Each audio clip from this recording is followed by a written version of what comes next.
كلنا او معظمنا عارفين قصة بقرة بني اسرائيل، واللي سورة البقرة اتسمت على اسمها اصلا. بس الايات اللي ذكرت القصة دي فيها بعض الكلمات ممكن يكون ناس كتير مش عارفين معناها، فتعالوا بينا نعرف يعني ايه لا فارض، ويعني ايه لا بكر، ويعني ايه عوان.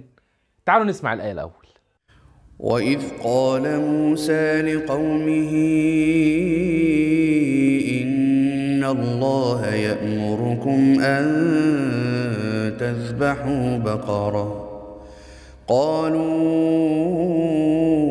أتتخذنا هزوا، قال أعوذ بالله أن أكون من الجاهلين.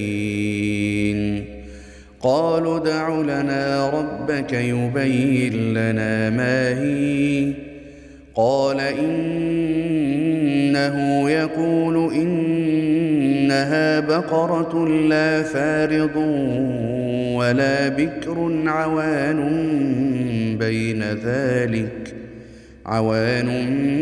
بين ذلك فافعلوا ما تؤمرون.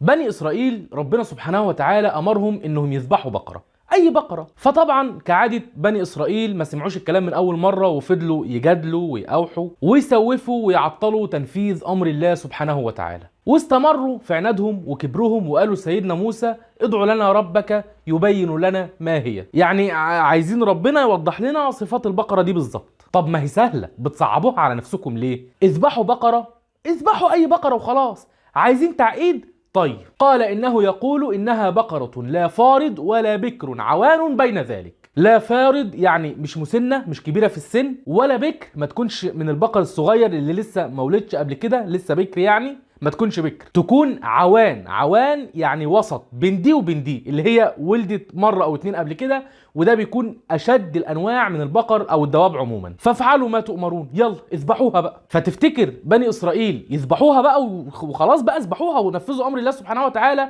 ولا برضو يجادلوا ويأوحوا ويسوفوا ويعطلوا تنفيذ امر الله سبحانه وتعالى؟ نكمل الفيديو الجاي بقى عشان ما اطولش عليك اكتر من كده. وبس كده. قال رسول الله صلى الله عليه وسلم بلغوا عني ولو آية.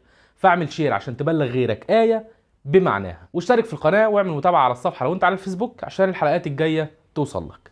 تحياتي هشام مصطفى، والسلام عليكم ورحمة الله.